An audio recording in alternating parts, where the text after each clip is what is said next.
Boa noite, pessoal. Eu me chamo Raul e hoje eu vou explicar para vocês um pouquinho sobre os formatos de imagens. Mas antes da gente começar, eu quero explicar para vocês sobre como as cores funcionam nos arquivos de imagem. Primeiro, a gente tem que definir o nosso espaço de cores, que nada mais é do que a forma que a gente captura, armazena e recria as cores. E historicamente, a gente começou com o espaço de cores Pantone. E antigamente, um artista tinha uma coleção de pedacinhos de plástico, cada um com uma cor diferente e um identificador. Ele escolhia qual era a cor que ele mais gostava ou mais queria para aquele momento, registrava qual era o identificador e repassava para um outro artista que também tinha uma coleção igual, e aí eles conseguiam fazer essa transferência de cores. Mas conforme a tecnologia foi avançando, a gente desenvolveu vários outros espaços de cores, né? Por exemplo, o XYZ, o RGB, o HSV e vários outros. É importante aqui a gente destacar que cada espaço de cor tem prós e contras, né? Então, por exemplo, o RGB ele é muito amplamente adotado, ele é o formato que a maior parte da população está bem acostumada e a conversão para ele e dele é bem fácil. Mas, por exemplo, ele não está tão intimamente associado com a forma como os humanos percebem as cores, como, por exemplo, o Celab tá. Então, é sempre importante a gente verificar qual que é o nosso interesse com esse espaço de cores quando a gente for usar um deles. Bom, a gente tem também a profundidade das cores, que é com quanta granularidade a gente consegue fazer a representação dessa cor. Então, por exemplo, uma cor com 8 bits de profundidade vai ter 2 elevado a 8 opções, né? Então 256, enquanto que uma cor com 32 bits vai ter 256 elevado a quarta opções, que é bem mais granularidade. E é importante destacar que os canais de cores também podem ter profundidades de bits diferentes. Por exemplo, você pode ter 4 bits para descrever o canal vermelho, mas 6 bits para descrever o canal verde. Além disso, a gente tem o canal alfa, que indica opacidade, em que um baixo alfa indica transparência e um alfa alto significa opacidade completa. Além do mais, a maioria dos formatos de imagem rasterizadas utiliza compressão para reduzir os arquivos. A gente tem alguns algoritmos que descartam dados, né? A gente chama eles de lossy, como por exemplo o Distinct Cosine Transform, né? O DCT. E a gente tem também alguns algoritmos de compressão que não perdem dados, como por exemplo o Run Length Encoding, o RLE. Nesse método a gente registra um valor e logo depois dele a gente registra quantas vezes esse valor é repetido. Agora a gente tem também uma distinção entre categorias de imagens, as rasterizadas e as vetoriais. As imagens rasterizadas são representadas por meio de uma matriz de pixels, né, que a gente também chama de bitmaps, enquanto que as vetoriais são um conjunto de fórmulas geométricas para descrever pontos, linhas e arcos, e alguns outros formatos um pouco mais sofisticados. É importante a gente ressaltar que as imagens rasterizadas elas são sujeitas a baixa resolução quando você aumenta elas, né, o efeito pixelado, enquanto que uma imagem vetorial não, ela preserva a resolução dela em qualquer escala.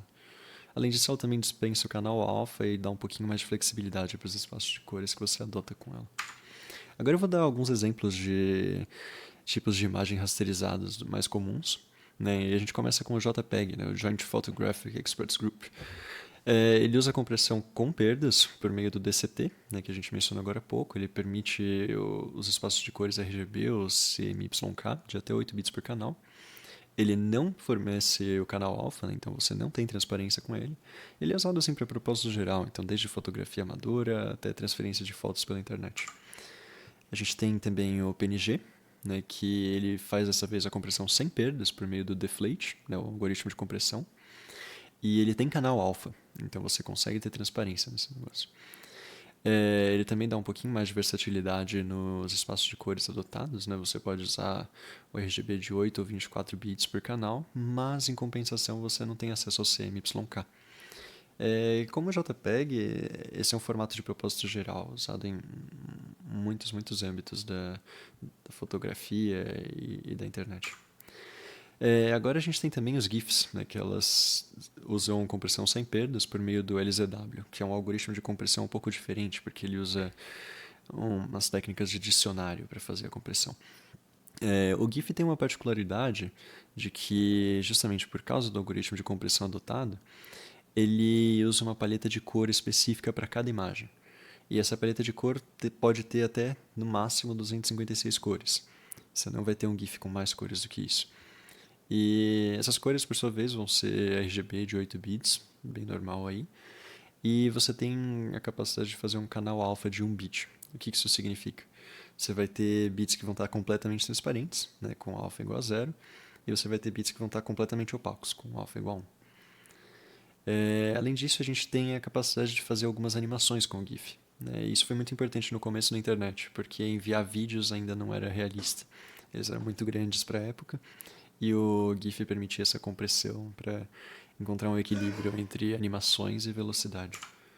Falando justamente disso, a Google se propôs a elaborar o Web Picture, que tinha a proposta de agilizar a transferência de arquivos e entrar como uma alternativa ao JPEG, o PNG e o GIF. E para isso ele também permite animações, apesar de não ser tão comumente usados. Ele é bem versátil, né? Então você pode ter compressão com ou sem perdas, e você pode ter espaços de cores bem diversos, né? Desde RGB com ou sem canal alfa, ou permutado, né? RGB, BGR, GRB. Ou você também pode ter o YCBCR, né? Mas isso tudo também depende do algoritmo de compressão que você está usando, se é com ou sem perdas. O WebP também favorece o canal alfa, se você quiser.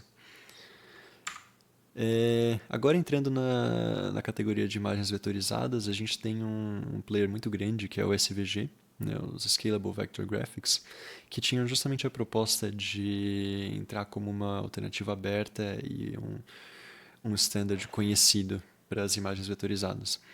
Para isso ele faz compressão sem perdas usando o gzip, que é um algoritmo agnóstico ao conteúdo, né? Então você encontra ele também em outras formas de transferência e compressão, desde arquivos binários, arquivos de texto, até, por exemplo, documentos mais complexos, que nem talvez um PDF.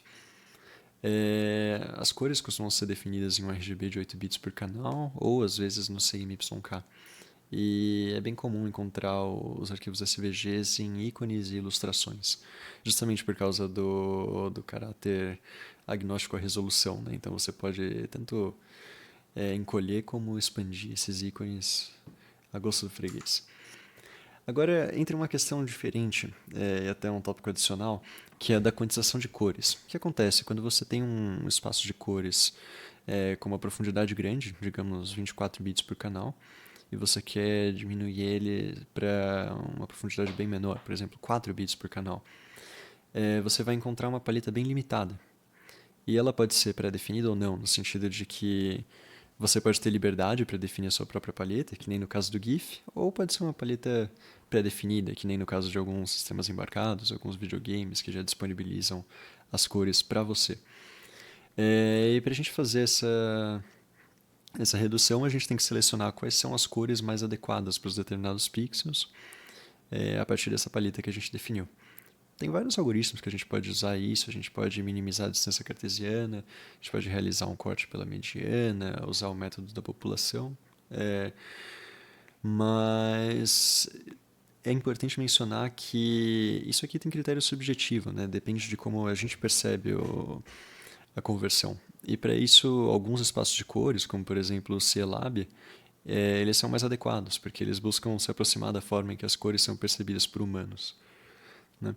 Só que, como vocês podem perceber aqui nessa imagem, quando você faz essa quantização, você insere alguns artefatos. Né? Você percebe que aqui você tem muitas cores iguais por uma fatia muito grande da imagem. Isso pode ser indesejável. Quando isso acontece, é comum a gente aplicar o jitter, que é a inserção de um ruído proposital para tentar aleatorizar o erro de quantização para prevenir esses padrões de larga escala que nem a gente observou aqui, né, que tem o nome de bending. Então, nesse caso aqui, a gente insere esses pontinhos verdes, alguns pontos cinza claro, para minimizar o efeito daquilo. Mas agora eu vou deixar uma provocação com vocês antes de me despedir. Esses processos de quantização e jitter podem ser reversíveis? É possível você reconstituir uma imagem que sofreu esse processo? Eu já adianto que não, porque eles são destrutivos, né? Então você perde informação. Mas é possível tentar reconstituir e chegar num resultado próximo do que tinha antes. É muito improvável que você chegue num resultado idêntico, simplesmente porque isso ia depender de muita sorte, né? Mas existem vários algoritmos que buscam fazer a reconstituição e a descodificação das imagens. Mas isso eu deixo para vocês. Muito obrigado pela atenção.